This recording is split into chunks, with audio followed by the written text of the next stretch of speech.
Silence in international relations is no longer mere neutrality or a diplomatic luxury. It can be more devastating than loud declarations. This is what Morocco learned from the disregard shown by Donald Trump's advisor, Massad Boulos, who skipped Rabat during a suspicious Maghreb tour that included Morocco's rivals while ignoring its most important regional ally. At the very moment, King Mohammed VI received a letter from Donald Trump reaffirming U.S. recognition of Morocco's sovereignty over the Sahara, the former president's close advisor was giving statements in Algeria, carefully avoiding any mention of that recognition, and acting according to an agenda that Rabat saw as echoing its opponent's narrative. Is this a subtle shift in Washington's position on the Sahara issue? Has Morocco been sidelined as part of a broader regional context that goes beyond Massad Boulos to the decision-making circles in the U.S. Capitol? Or do the conflicting messages between the White House and its envoys reveal confusion within the American stance itself? In this video, we'll uncover the threads of the story from the beginning, from Boulos's tour and Rabat's silence, to Trump's decisive letter and the implications of Morocco's calculated quietness. Stay with us until the end, and don't forget to support us by liking the video and subscribing to the channel for more updates.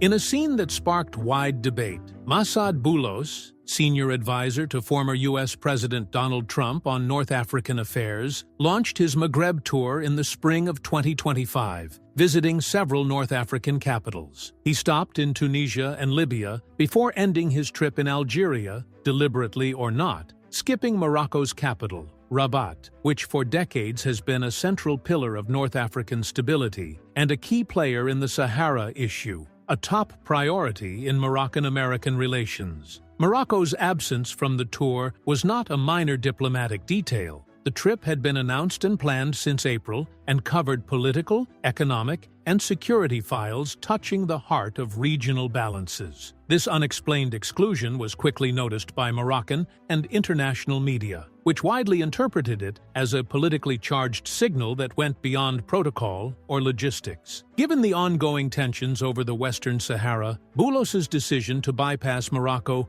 was viewed either as a subtle policy shift in Washington or a deliberate attempt to test Rabat's reaction, and perhaps even a temporary gesture to appease Algeria, which openly opposes Morocco's sovereignty over the Sahara. That interpretation gained traction after Boulos's remarks in Algiers, where he spoke about regional cooperation and stability priorities without even hinting at the U.S. recognition of Morocco's sovereignty, a recognition established by Trump in 2020. In diplomacy, gestures often speak louder than words. Thus, Boulos's exclusion of Rabat raised widespread surprise, especially as his statements appeared reserved regarding Washington's support for Morocco's position. The timing made it even more sensitive, just before the release of new international reports on the autonomy plan, exposing a contradiction between America's official stance and its diplomatic behavior toward Morocco.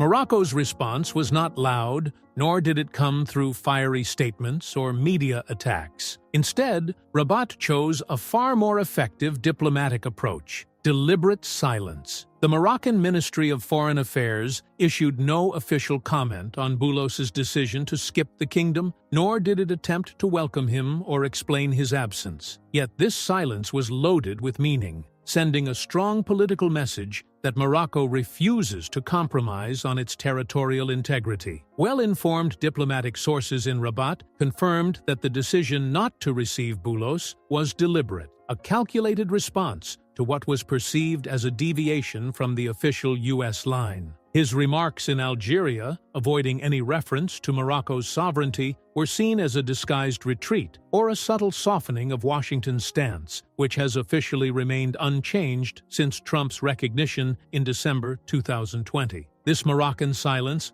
was thus read as a measured diplomatic protest. Rather than engage in a media confrontation or public accusations, Rabat chose to control the tempo of its response, keeping Washington guessing. The move also reflected Morocco's diplomatic maturity, preserving its alliance with the United States while firmly defending what it considers a non-negotiable national cause. The silence, in this case, was not passivity. It was a sovereign and strategic stance that showed Morocco is observing, analyzing, and responding, but in its own way.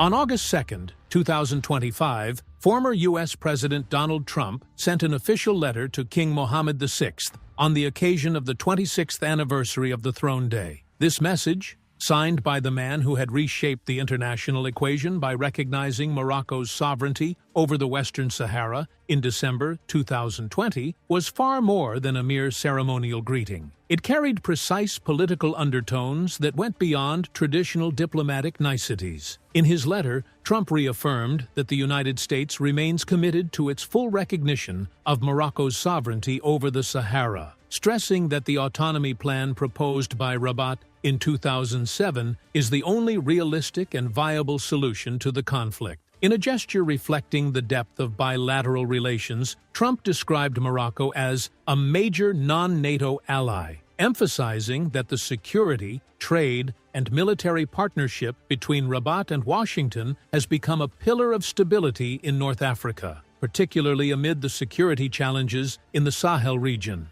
Trump also praised Moroccan-American coordination within the framework of the Abraham Accords, highlighting Morocco's role as a regional player of influence in both the Mediterranean and Africa, through its contributions to peace initiatives, counterterrorism efforts, combating irregular migration, and expanding networks of strategic cooperation.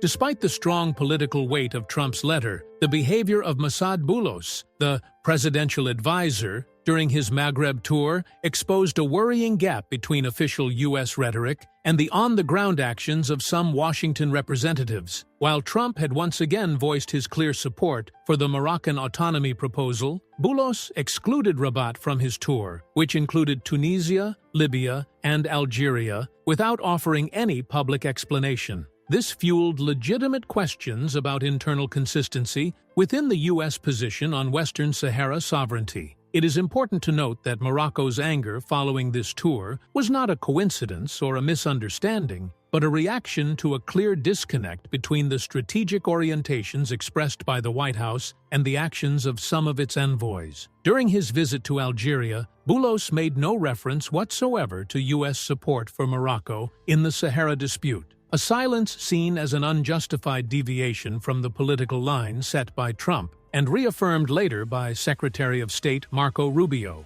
Attempting to defuse the situation, Boulos later posted on X, formerly Twitter, citing Rubio's statement that Morocco's autonomy plan remains the only realistic solution to the conflict. However, this belated move failed to ease Morocco's unease, given the sensitive timing and the negative impact of his earlier statements in Rabat. The gap between Trump's letter and Boulos's behavior thus reflects a credibility crisis in U.S. policy toward the Sahara issue. Rabat continues to expect Washington to translate its recognition into concrete actions, not just words. The contradiction between official support and field conduct raises concerns about possible balancing acts with Algeria or responses to international pressure. Yet, Morocco's stance remains firm. Its sovereignty over the Sahara is non-negotiable, even as it closely monitors developments within Washington's inner circles. In the view of Moroccan political circles, Boulos's decision to skip Rabat cannot be separated from a broader political context marked by strategic shifts in Washington's regional priorities. Rabat has identified several indicators pointing to this gradual change. The first is the growing UN pressure to revive the stalled negotiation process on the Sahara issue, with Algeria emerging as a more assertive actor seeking to reposition itself regionally and exploit diplomatic gaps to gain political leverage. The second, and more concerning factor, is the presence of currents within Washington, some linked to think tanks and lobbying networks, advocating a reassessment of the 2020 recognition of Morocco's sovereignty, not to break with Rabat, but to strike a pragmatic balance with Algeria. In this light, Boulos's absence from Rabat appears as a symbolic reflection of an unspoken reordering of U.S. priorities. This has fueled internal questions in Morocco about whether Washington remains fully committed to supporting the autonomy plan as the sole realistic solution to the Sahara conflict. Adding to the confusion, Boulos unexpectedly left Algeria early and returned to Washington, skipping his previously announced Moroccan stop. It was later revealed that his sudden return was linked to an entirely different African file: the Democratic Republic of Congo-Rwanda conflict, one of the most violent disputes on the continent. Diplomatic sources confirmed that Boulos directly participated in signing an economic cooperation framework between the two parties, mediated by Qatar. This led observers to conclude that the U.S. administration had urgently reprioritized its African agenda, with the Sahara issue, despite its symbolic importance, no longer at the forefront of Washington's current Africa strategy. Despite partial U.S. ambiguity, Rabat has consolidated itself within an international reality that is steadily aligning behind the Moroccan autonomy plan. Widely described by allied nations as the most realistic, serious, and credible proposal for resolving the Sahara conflict. In recent years, external support for Morocco's stance has taken tangible forms, most notably through the opening of more than 29 consulates in the cities of Laayoune and Dakhla, a practical and symbolic recognition of Morocco's sovereignty over its southern provinces. Countries such as France, Spain, the United Kingdom, Ghana, Kenya, and the United Arab Emirates have joined, directly or implicitly, the camp supporting the Moroccan initiative. They consider separatism no longer a viable option within the current geopolitical context and affirm that regional stability cannot be achieved without a settlement under Moroccan sovereignty. Conversely, the Polisario front appears increasingly isolated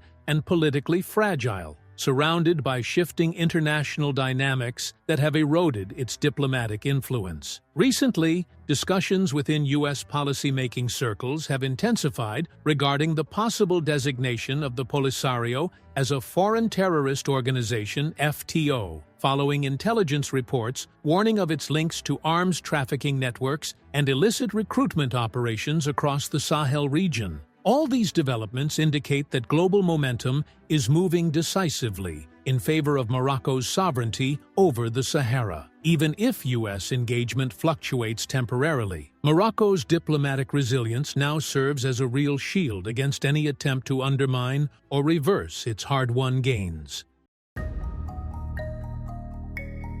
In response to Massad Boulos's disregard for visiting Rabat, Morocco opted for a path entirely different from media escalation or emotional reaction. With its deep-rooted political confidence and sovereign composure, the kingdom delivered a calm yet powerful diplomatic lesson. Responses to ambiguous signals are not made through loud rhetoric, but through measured and effective action. Morocco's reaction was not avoidance. It was a deliberate recalibration of its strategic compass. Within this framework, Rabat activated a series of subtle yet clear mechanisms to assert its message. Morocco is a rising regional power that cannot be marginalized or bypassed. This year's African Lion military exercises, among the largest on the continent, saw expanded geographical and operational scope, with part of the drills conducted in Morocco's southern provinces. That choice represented a de facto recognition by the U.S. Department of Defense, the Pentagon, of Moroccan sovereignty over the Sahara. Meanwhile, in Dakhla and Laayoune,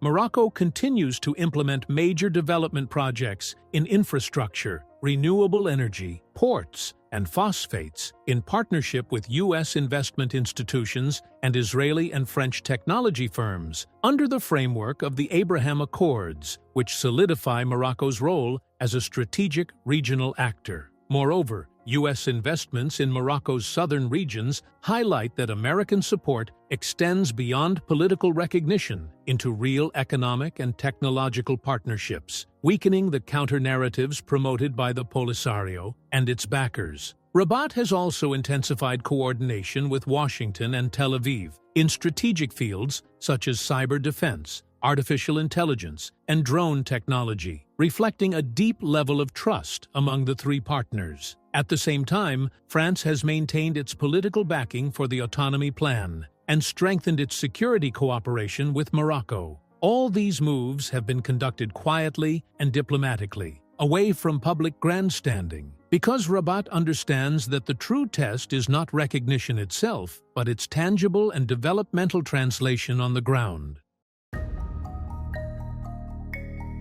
As the 50th anniversary of the Green March approaches in November 2025, Rabat is preparing to crown its calm strategy with decisive sovereign announcements, not merely symbolic gestures, but part of a structured international effort to make Morocco's sovereignty over the Sahara irreversible. What may be announced in November 2025 carries deep political implications. The opening of a U.S. consulate in Dakhla has become a strong possibility, a move that would embody Washington's recognition of Moroccan sovereignty and send a clear message on the global stage. In parallel, discussions are circulating about relocating the U.S.-Morocco strategic dialogue to Morocco's southern provinces, a step that would cement a new reality before the United Nations, where the Sahara is no longer viewed as a negotiation file, but as a stable, developing region under Moroccan sovereignty. The bolder scenario being considered involves Morocco's diplomatic campaign